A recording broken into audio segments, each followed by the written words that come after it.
రైతు భరోసా వస్తుందా? రాలే. రైతు భరోసా రాలే. ఎన్ని ఎకరాలు ఉంది నీకు? నాకు 3 ఎకరాలు. 3 ఎకరాలు 45,000.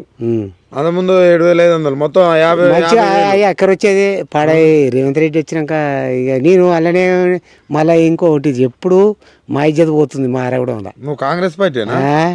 అరగూడెంలో ఇజ్జత్ పోతుంది. 16 ఓట్లున్న దాన్ని 360 తీసుకుపోయినా కాంగ్రెస్ పార్టీ. మరి ఇప్పుడు మరి ఎన్ని పడతలేవు ఎట్లా? మన గోపాల్ ఉండుగా రాజగోపాల్. రాజగోపాల్ గెలిపించినావా? అబ్బా మరి ఇప్పుడు రైతు భరోసా రావట్లేదు.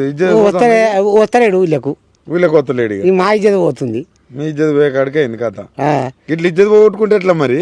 వీళ్ళు పోయాము ఆడ ఏనో అసామిల్లో కొట్లాడుతున్నా తమ్మి అది ఇది అంటాడు. కానీ మరి మీ నాయకులు వీళ్ళు తిరిగే పరిస్థితులు ఉన్నాయా? లేదు లేదు. ఒక్కడ కూడా ఇంతవరకు రాలే. మరి ఎట్లా ఇప్పుడు బోనస్? ఈ బోనస్ లేదు ఒక్కడు కూడా ఇంత ఒక్కడు కూడా లేదు. ఈ వీళ్ళకు 500 రూపాయల గ్యాస్ వస్తుందా? అది కూడా వస్తలేదు. అది కూడా వస్తలేదు. ఏం మరి మీ కాంగ్రెస్ వాళ్ళు ఏం చేసినట్టు మరి? అదే వచ్చింది. ఈ కాంగ్రెస్ వాళ్ళు ఊళ్ళో పోతే తిడుతురు. సంవత్సరం అవుతుంది. మీరు ఇది చేస్తారు కదా, ఆడోళ్ళ బస్సులు ఉన్నాయి కదా అంటే ఏమో బస్సు మొన్న ఎక్కితే 5 పోతే ఏమో వెనక సీట్లో కూర్చోబెట్టారు నాయన అని ఇది అది చెప్పిన. మరి సర్పంచ్ ఓట్లకు పోయి ఓట్లు అడిగే పరిస్థితి ఉందా మీకు ఊళ్ళల్లో? కొట్టేట్టుగా కాంగ్రెస్ వాళ్ళని కొట్టేటట్టున్నారా మిమ్మల్ని?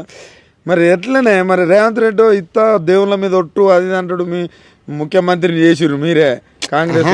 ఎట్లా ఇప్పుడు ఎంపీ ఎమ్మెల్యే వస్తలేదు కాబట్టి ఎట్లాగో 4 ఏళ్ళు అదే ఉంటుంది. ఇప్పుడు సర్పంచ్లు వస్తున్నాయి కాబట్టి సర్పంచ్ని మూవ్ చేస్తలేడు. ఎందుకు అసలు సర్పంచ్ నోటిఫికేషన్ ఎందుకు ఇస్తలేడు అంటూ? బీసీలకు